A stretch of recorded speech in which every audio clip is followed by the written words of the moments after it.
Assalamualaikum warahmatullahi wabarakatuh. Selamat malam Bapak dan Ibu semuanya. Sebelumnya perkenalkan, nama saya Fitriana Astuti. Saya mahasiswi dari jurusan Pendidikan Masyarakat Universitas Pendidikan Indonesia. Sebelum kita memulai kegiatan pada malam hari ini, alangkah lebih baiknya kita berdoa terlebih dahulu. Berdoa menurut agama dan kepercayaan masing-masing dipersilahkan. Berdoa selesai. Sebelumnya saya ingin mengucapkan terima kasih banyak atas kesempatan pada malam hari ini, dan terima kasih banyak kepada Bapak dan Ibu semuanya yang telah menyempatkan waktunya untuk hadir pada kegiatan penyuluhan program keaksaraan usaha mandiri pada malam hari ini. Semoga senantiasa pada pematerian hari ini kita mendapatkan berkah serta ilmu yang bermanfaat untuk kedepannya. Amin ya robbal alamin. Di sini saya sudah share screen permaterian yang akan saya jelaskan. Apakah sudah terlihat Bapak dan Ibu? Baiklah, jadi di sini penyuluhannya bertemakan tentang program keaksaraan usaha mandiri. Selanjutnya saya akan memberikan pematerian sedikit tentang keaksaraan itu sendiri. Jadi di sini saya sudah memiliki persentase buta aksara di 11 provinsi nasional yang masih di atas angka nasional. Jadi di sini sudah dijelaskan bahwa provinsi-provinsi tersebut masuk ke dalam persentase buta aksara melalui survei Badan Pusat Statistika.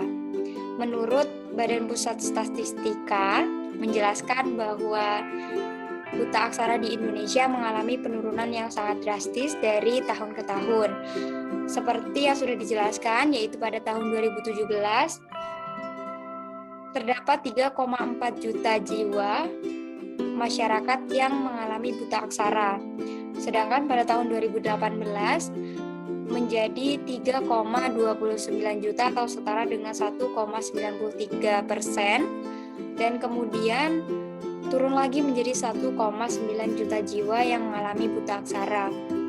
Penurunan tersebut ternyata merupakan prestasi bagi negara kita Indonesia, karena negara kita Indonesia merupakan percontohan dalam menuntaskan angka buta aksara.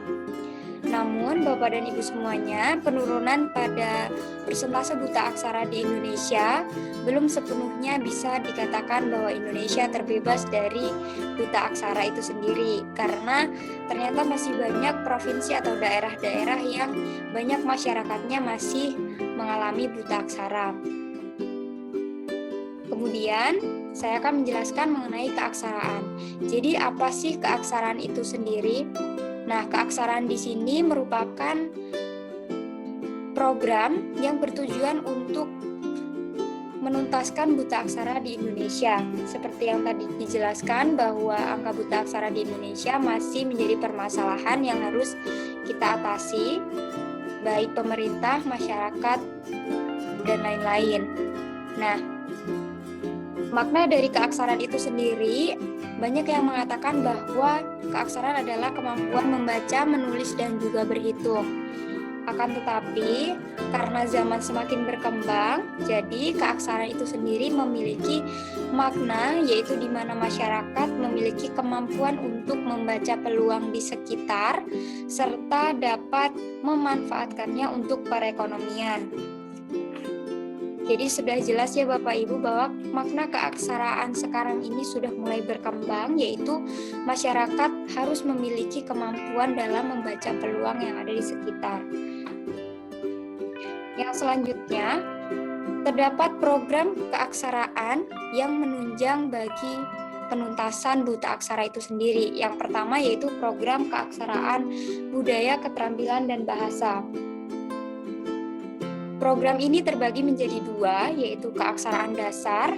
Keaksaraan dasar di sini yaitu pengenalan terkait abjad-abjad A sampai Z. Jadi di sini pembelajarannya mengajarkan tentang menulis abjad dan membaca abjad. Nah, Program yang kedua yaitu keaksaraan lanjutan. Program ini setingkat lebih maju atau setingkat lebih tinggi dari keaksaraan dasar karena tingkatannya yaitu pembelajaran untuk merangkai kata-kata atau abjad yang tadi menjadi suatu bentuk kalimat. Nah, program yang kedua yaitu keaksaraan dengan memperhatikan keadaan. Keaksaraan dengan memperhatikan keadaan sekitar ini terbagi menjadi 5 program. Yang pertama, keaksaraan dasar padat aksara. Yang kedua, keaksaraan bagi komunitas terpencil. Yang kedua, multi keaksaraan. Yang keempat, daerah padat buta aksara. Dan yang kelima, yaitu program keaksaraan usaha mandiri. Mohon maaf Bapak dan Ibu, jadi di sini ada kesalahan dalam penulisan. Ini bukan kesetaraan, namun keaksaraan. Nah, yang akan kita bahas pada tema malam ini yaitu tentang program keaksaraan usaha mandiri. Jadi program keaksaraan usaha mandiri itu merupakan bentuk layanan program untuk melestarikan keaksaraan dengan memberdayakan masyarakat melalui kewirausahaan. Tujuan dari PKUM atau program keaksaraan usaha mandiri ini yaitu untuk meningkatkan pemberdayaan penduduk melalui peningkatan pengetahuan, sikap, keterampilan, dan usaha mandiri. Baiklah Bapak dan Ibu semuanya, pada kegiatan keaksaraan usaha mandiri kali ini, kegiatan yang saya berikan yaitu berupa keterampilan untuk mengembangkan potensi yang dimiliki oleh warga belajar dan sumber daya alam yang ada di sekitar kita. Hal ini juga terkait dengan untuk menunjang perekonomian masyarakat dengan memanfaatkan potensi sumber daya yang ada di khususnya di Desa Taman Negeri, yaitu potensi buah bengkuang. Bapak dan Ibu semua pasti sudah tidak asing lagi dengan buah yang satu ini, karena buah yang satu ini sering dan banyak kita jumpai di daerah pedesaan, khususnya di daerah Taman Negeri. Karena dari yang saya tahu, Desa Taman Negeri merupakan penghasil bengkuang yang lumayan sangat besar di daerah Waibungur. Namun mayoritas dari petani bengkuang ini hanya langsung menjual buah bengkuang setelah dipanen saja. Ditambah lagi, buah bengkuang tersebut cepat sekali busuk jika tidak segera dikonsumsi atau diolah sesegera mungkin. Petani bengkuang pun banyak memandang bahwa buah yang satu ini hanya bisa bisa langsung dijual saja, tidak bisa diolah atau dimanfaatkan selain menjadi rujak atau asinan. Padahal jika kita melihat adanya manfaat dan adanya peluang pada buah bengkuang tersebut, ternyata buah bengkuang tersebut bisa diolah menjadi satu olahan yang kreatif. Dan itu akan menambah penghasilan bagi Bapak dan Ibu selaku petani bengkuang untuk menambah perekonomian menjadi lebih baik lagi.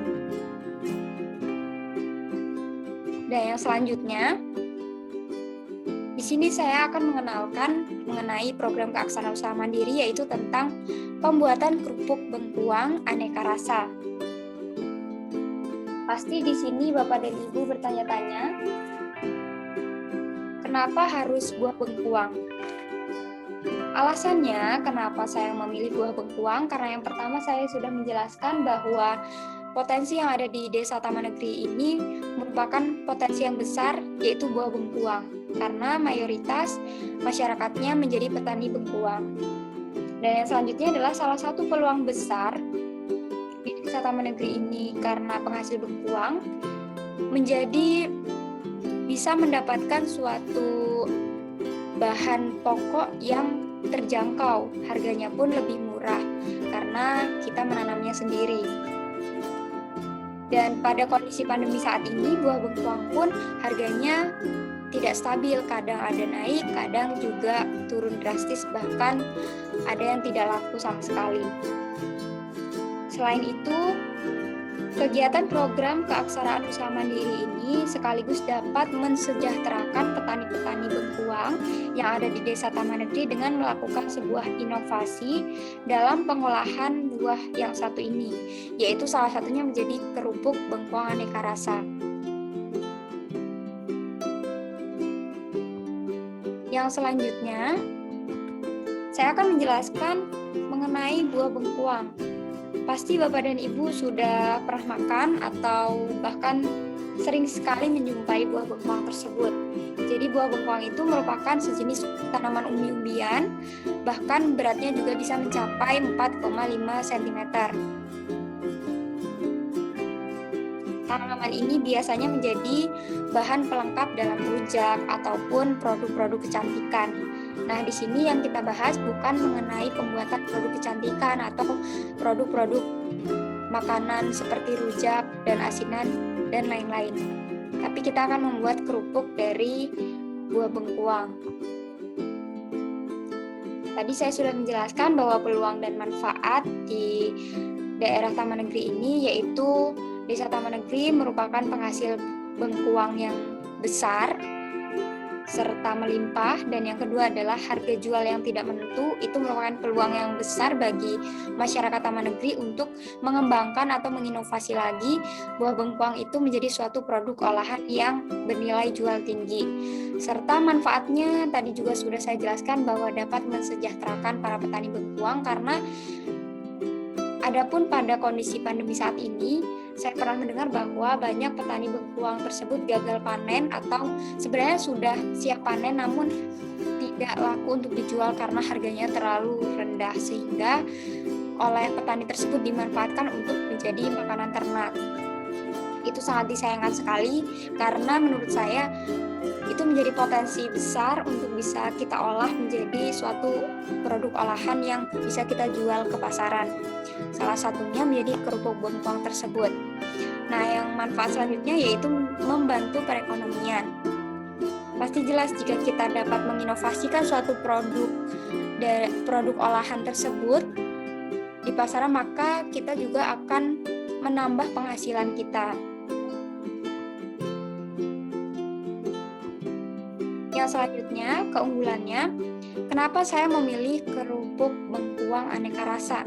Yang pertama, buah bengkuang tersebut belum banyak diolah oleh berbagai pihak, yaitu sudah ada yang mengolah, namun belum sebanyak seperti keripik bengkuang, kerupuk tepung tapioka, dan lain sebagainya. Jadi masih berpeluang bahwa kita bisa menciptakan usaha yang ada di Desa Taman Negeri. Nah, yang kedua adalah harga bahan baku yang terjangkau. Karena mayoritas masyarakat di sini adalah petani bengkuang, maka otomatis harga bengkuang yang kita peroleh itu bahkan bisa secara gratis ataupun lebih murah lagi atau lebih terjangkau.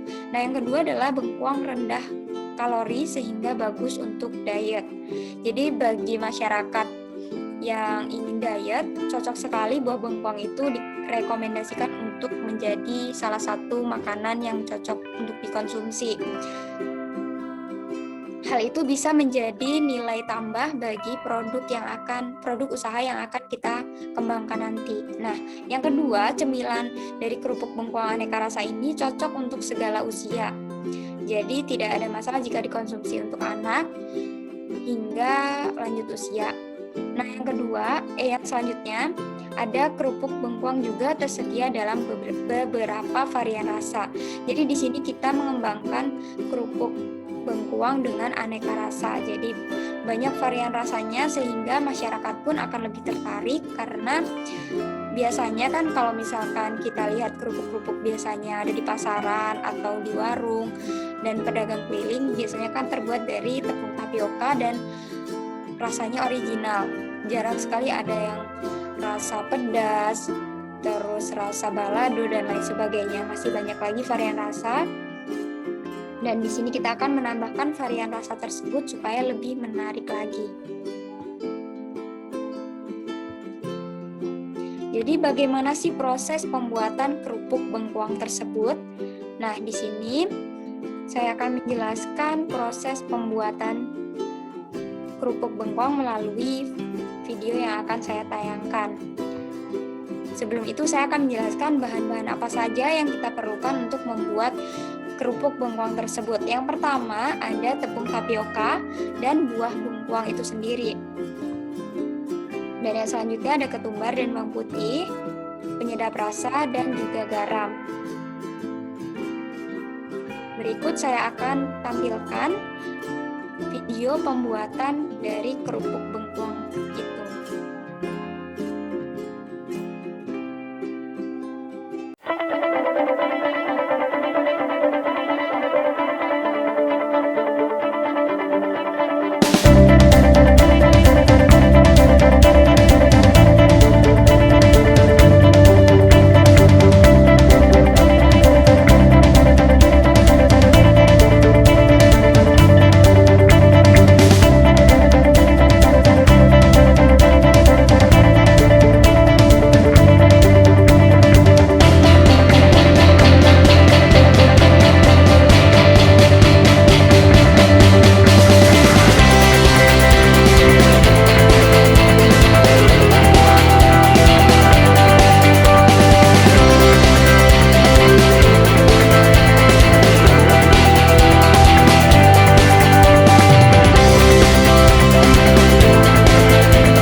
Jadi bagaimana Bapak dan Ibu, apakah Bapak dan Ibu sudah terbayang bagaimana sih caranya menginovasi buah bengkoang tersebut menjadi suatu olahan, salah satunya menjadi kerupuk bengkoang aneka rasa.